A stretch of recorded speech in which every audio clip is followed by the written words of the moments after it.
एक वर्ड होता है पेटुलेंट। इसका मतलब होता है एक ऐसा पर्सन जो बहुत ज़्यादा चिड़चिड़ा होता है, या फिर एक ऐसा पर्सन जो बच्चों की तरह बहुत जल्दी गुस्सा हो जाता है। तो ऐसे पर्सन के लिए हम बोल सकते हैं कि वो पेटुलेंट है। For example, he is a petulant kind of person who always blames others for his problems. मतलब वो एक चिड़चिड़ा इंसान है, या फिर बच्चों की तरह बहुत जल्दी गुस्सा हो जाने वाला एक इंसान है, जो हमेशा अपने प्रॉब्लम्स के लिए दूसरों को ब्लेम करता है या फिर दूसरों को दोषी ठहराता है। He is a petulant kind of person who always blames others for his problems. One more example is here, don't behave like a petulant child, try to understand the things. मतलब एक चिड़चिड़े बच्चे की तरह व्यवहार मत करो, या फिर एक ऐसे बच्चे की तरह व्यवहार मत करो जो जल्दी गुस्सा हो जाता है। चीज़ों को समझने की कोशिश करो। Don't behave like a petulant child, try to understand the things. और नेक्स्ट वर्ड इज़ इम्पैचुअसली। इसका मतलब होता है तेज़ी से, या फिर शीघ्रता से, या फिर जल्दबाजी से। For example, all of our plans were made impetuously. मतलब हमारे जो भी सभी प्लान्स थे वो शीघ्रता से बनाए गए थे या फिर जल्दबाजी से बनाए गए थे। All of our plans were made impetuously. एक और एग्जाम्पल है, they impetuously got married just after 2 weeks. मतलब ठीक 2 हफ्तों बाद जल्दबाजी में उन्होंने शादी कर ली। They impetuously got married just after 2 weeks. हमारा नेक्स्ट वर्ड है ओडियस। इसको हम इस सेंस में यूज़ करते हैं जैसे कोई चीज़ है या फिर कोई पर्सन है जो बहुत नफ़रत के लायक है, या फिर जो बहुत घृणा के लायक है, जिसे आप पसंद नहीं करते हो, जिसमें आप इंटरेस्टेड नहीं हो। तो ऐसी चीज़ के लिए या फिर ऐसे पर्सन के लिए हम बोल सकते हैं कि वो ओडियस है। For example, cleaning the toilet is such an odious task. मतलब टॉयलेट को साफ़ करना ये सच में एक अरुचिकर काम है। मतलब टॉयलेट को साफ़ करना अच्छा नहीं लगता। Cleaning the toilet is such an odious task. He is an odious person, I don't like talking to him. मतलब वो सच में एक ओडियस पर्सन है। मतलब वो एक ऐसा इंसान है जो घृणा के लायक है या फिर नफ़रत के लायक है। मुझे उससे बात करना पसंद नहीं है, या फिर मुझे उससे बात करना अच्छा नहीं लगता। He is an odious person, I don't like talking to him. एक इडियम होती है गेट इनटू हॉट वाटर। इसका मतलब होता है किसी परेशानी में या फिर किसी मुसीबत में पड़ जाना। जैसे अगर मैं एग्जांपल के बारे में बात करूं, he got into hot water when his parents saw him drunk. मतलब वो परेशानी में पड़ गया था या फिर वो मुसीबत में पड़ गया था जब उसके पेरेंट्स ने उसे पिए हुए देखा। He got into hot water when his parents saw him drunk. एक और एग्जांपल है, I will get into hot water if you don't lend me money. इसका मतलब ये होगा कि मैं परेशानी में पड़ जाऊंगा या फिर मैं मुसीबत में पड़ जाऊंगा अगर तुम मुझे रुपए उधार नहीं दोगे। I will get into hot water if you don't lend me money. हमारा नेक्स्ट वर्ड है बामी। ये एक एडजेक्टिव है। इसको हम इस सेंस में बोलते हैं जैसे कोई चीज़ है वो सुहावनी है, या फिर आनंददायक है, या फिर मनोहर है, या फिर आप बोल सकते हैं कि सुखद है। तो हम बोल सकते हैं कि वो बामी है। For example, what a balmy day today, let's plan to hang out on beach. मतलब आज क्या सुहावना दिन है, चलो बीच पर घूमने का प्लान बनाते हैं। What a balmy day today, let's plan to hang out on beach.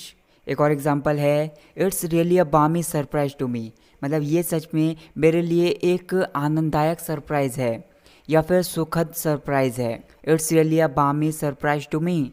Next word है इंट्रूड। मतलब किसी के काम में दखल देना या फिर किसी के काम में हस्तक्षेप करना। जैसे हम बोल देते हैं इंटरफियर। तो चलिए कुछ एग्जांपल्स लेते हैं। You have no right to intrude in my personal relationship.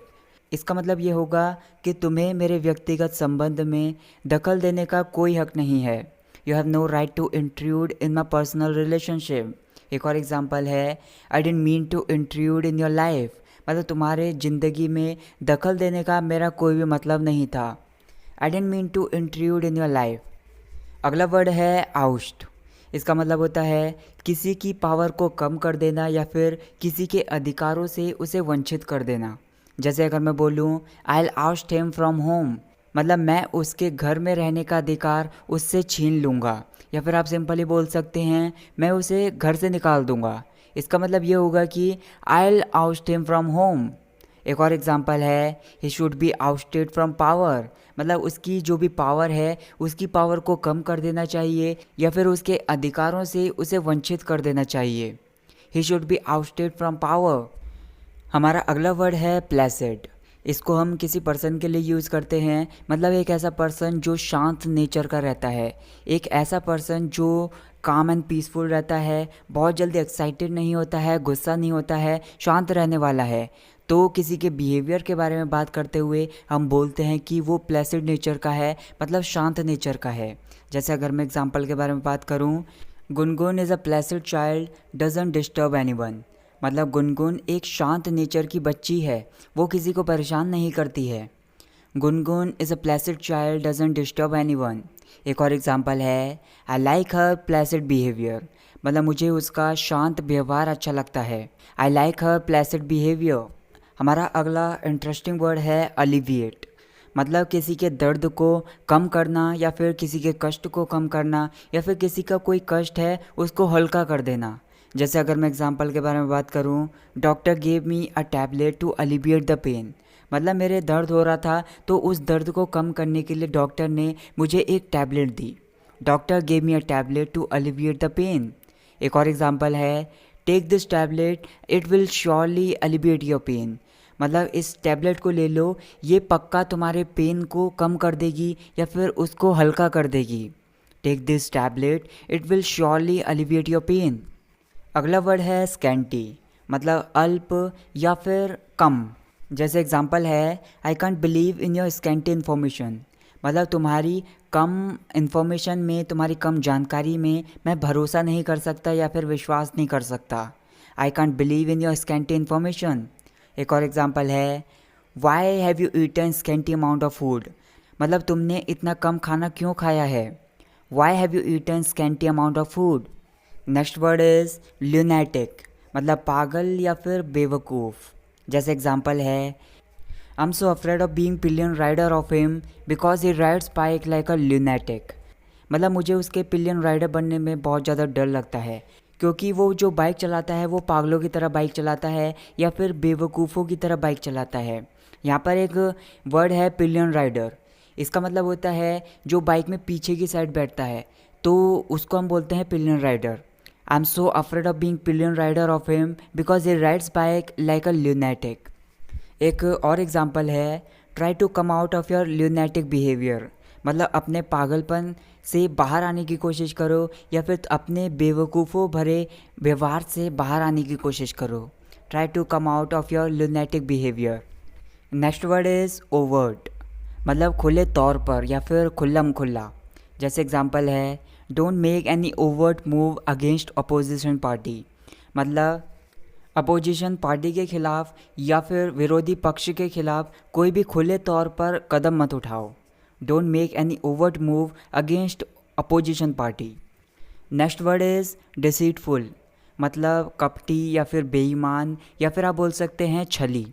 जैसे एग्जांपल है is not trustworthy because of his deceitful behaviour, मतलब उसके कपटी व्यवहार की वजह से या फिर उसके बेईमान भरे व्यवहार की वजह से वह भरोसे के लायक नहीं है। He is not trustworthy because of his deceitful behaviour. एक और एग्जांपल है you should not trust her at a glance I think she has got a deceitful smile, इसका मतलब ये होगा कि तुम्हें एक ही पल में या फिर एक ही झलक में उस पर भरोसा नहीं करना चाहिए। मुझे लगता है कि उसकी एक कपटी भरी स्माइल है या फिर बेईमानी भरी मुस्कान है। You should not trust her at a glance I think she has got a deceitful smile. Next word is sprightly, इसको हम मोस्ट ऑफ द टाइम बुढ़ापे के लोगों के लिए यूज़ करते हैं, मतलब जो बुढ़ापे में भी बहुत ज़्यादा ऊर्जावान होते हैं या फिर अच्छे स्वास्थ्य में होते हैं, तो उसके लिए हम बोल सकते हैं कि वो स्प्राइटली है। For example my grandmother is very sprightly for her age, इसका मतलब ये होगा कि मेरी जो दादी हैं वो उनकी एज के हिसाब से बहुत ज़्यादा ऊर्जावान हैं या फिर अच्छे स्वास्थ्य में हैं। My grandmother is very sprightly for her age. She is really a sprightly woman who knits sweater even at the age of 82, इसका मतलब ये होगा कि वो सच में एक ऊर्जावान औरत हैं जो 82 साल की उम्र में भी स्वेटर बुनती हैं। She is really a sprightly woman who knits sweater even at the age of 82। और नेक्स्ट वर्ड इज़ अनअफ्रेड, ये एक एडजेक्टिव है, इसका मतलब होता है भयहीन या फिर निडर, या फिर आप बोल सकते हैं बिना डरा हुआ। जैसे एग्जांपल है, it was his first time to speak on the stage but he was unafraid. मतलब ये उसका स्टेज पर खड़े होकर बोलना पहली बार था, लेकिन वो निडर था या फिर वो डरा हुआ नहीं था। It was his first time to speak on the stage but he was unafraid. एक और एग्जांपल है, she was unafraid of proposing me in public. In public का मतलब होता है लोगों के सामने, या फिर आप बोल सकते हैं सबके सामने।